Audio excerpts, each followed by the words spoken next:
गुरुर्ज्ञानी गोपाल ज्ञानी। आपको ऐसा लगेगा कि ऐसा क्यों है? गुरुर्ज्ञानी गोपाल ज्ञानी। तो गुरु जो है वो अज्ञानी गुरु है। अब इस बात पे आप सोच में पड़ जाएंगे कि भाई अज्ञानी गुरु कैसे बन जाता है। तो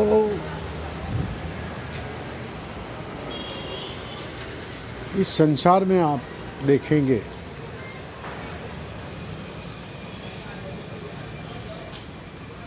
कि ज्ञानी का होना इस तरह बनता है। तो इसीलिए इसके उदाहरण में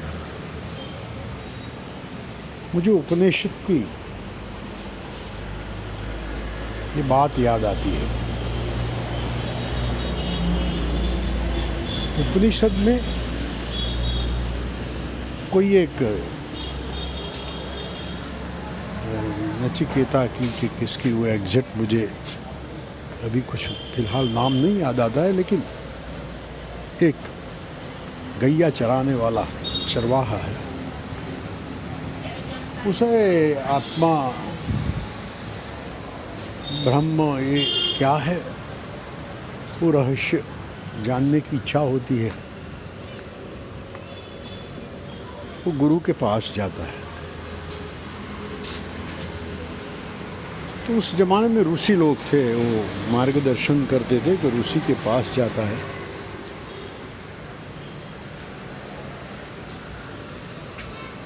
ऋषि को नमस्कार करके कहता है कि मुझे ये आत्मा, ये ब्रह्म, ये परमात्मा, ये सब क्या है वो मुझे जानना है।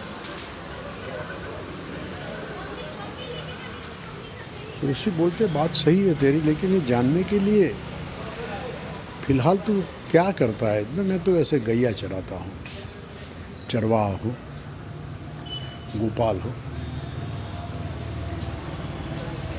लेकिन मुझे मेरे पिता का जो मृत्यु हुआ इससे आत्म तत्व क्या है वो जानने में खो गया हूँ। अच्छा, तो ये जानना है तो ये सबसे पहले तो ये सब पढ़ना पड़ेगा, पढ़ाई करनी पड़ेगी। शिक्षा, कल्प, व्याकरण, ज्योतिष, निरुक्त, छंद, इतानी षड्वेदांगा। तो विविध अंगों का अभ्यास करने में जुट जाता है। फिर इतना खो जाता है, इतना खो जाता है, इतना खो जाता है, एक के बाद एक विषय पढ़ता रहता है।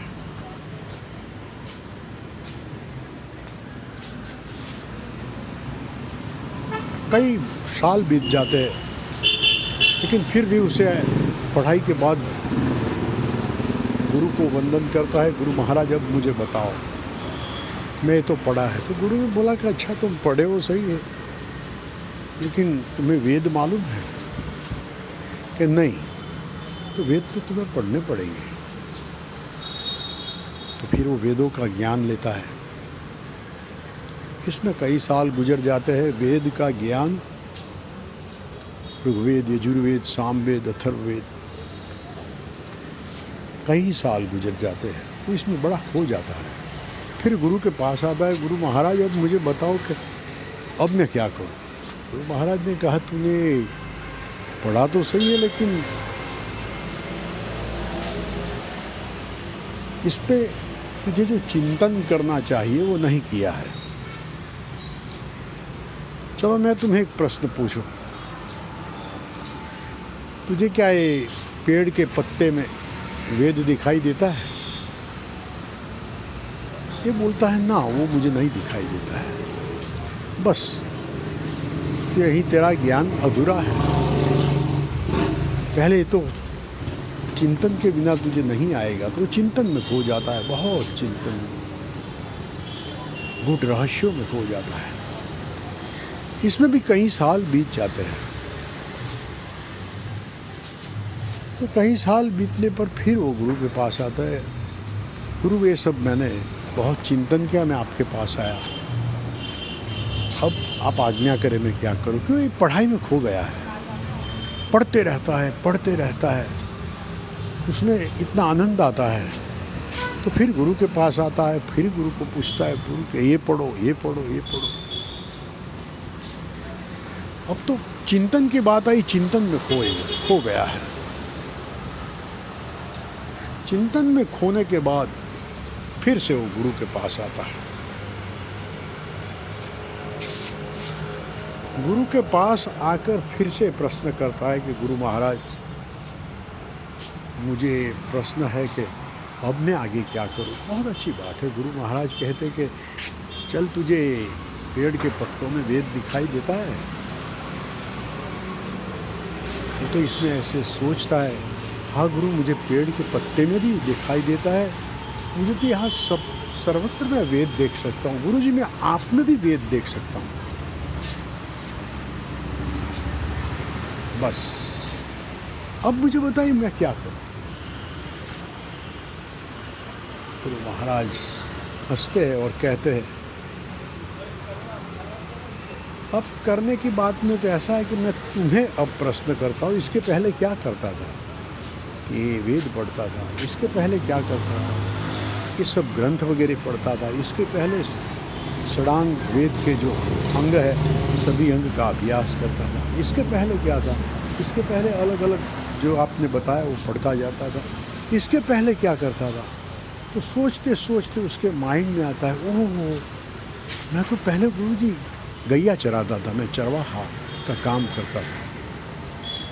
यहाँ उपनिषद का अंत आता है। गुरु महाराज कहते हैं कि जाओ पुनः चरैवेति, जाओ गाय को चराओ। फिर वो चला जाता है। मतलब गुरुर ज्ञानी गोपाल ज्ञानी। जो अज्ञानी है वो गुरु है, वो अज्ञानी था, उसकी अवस्था सही थी, वो गैया चरा रहा था, उसमें खो गया था। अज्ञानी लोग कैसे दौड़ रहे थे, ये मेरे पैसे, मेरा घर, मेरा बंगला इकट्ठा करते तो सबको मालूम है मेरे साथ कुछ आने वाला नहीं, फिर भी बिल्कुल रसपूर्वक दौड़ते रहते हैं,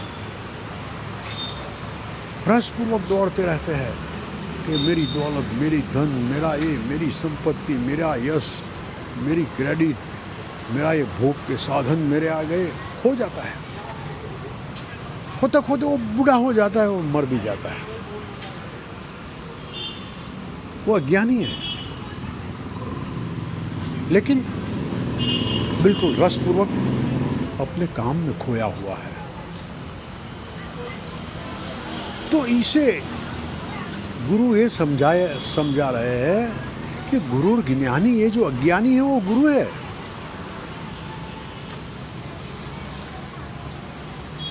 तू जो गैया चरा रहा था वो सही था, लेकिन अज्ञान युक्त होने के कारण ये प्रक्रिया तुझे अज्ञानी दिखाई देती थी। जैसे एक सर्प दिखाई देता है तो थर थर थर कांपते हुए अंधेरे में वो डरा सहमा रहता है, लेकिन उसे दूसरे दिन सब अंधेरे ख़त्म होने की जब सुबह आती है, प्रकाश के किरण आते हैं, तो देखता है, ओहो, ये तो रस्सी है, सर्प नहीं है। मैं पूरी रात चैन से सोया भी नहीं, मैं ये डरता ही रहा है, ये सर्प है ऐसा समझ के। लेकिन ज्ञानी की कमाल चीज़ क्या है कि ज्ञानी को मालूम है रस्सी है, इसीलिए वो बिल्कुल आराम से सोता है, उसे कोई भय नहीं है, उसे मालूम है रस्सी है। तो अज्ञानी का जो खो जाना है, इसीलिए गुरुर ज्ञानी गोपाल ज्ञानी। ये गोपाल है, गैया चराने वाला। इसकी कहानी के पीछे बहुत कुछ समझने का है।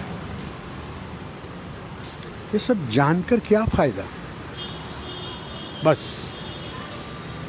यही बीमारी है। और यहाँ से शुरू होता है और यहाँ से एक समझ आती है, गुरुर ज्ञानी। जब अज्ञानी में गुरु दिखाई देता है तब ज्ञान होता है।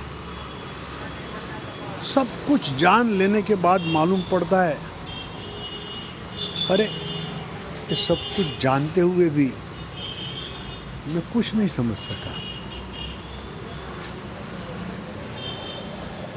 ज्ञान का भार ही नहीं रहता है, क्योंकि संशय का पैदा होना, वो संशय का नष्ट होना, इसे हम ज्ञान कहते हैं। ये रज्जू है, ये रस्सी है, सर्प नहीं है, बस इतना काफी है। हरिओम।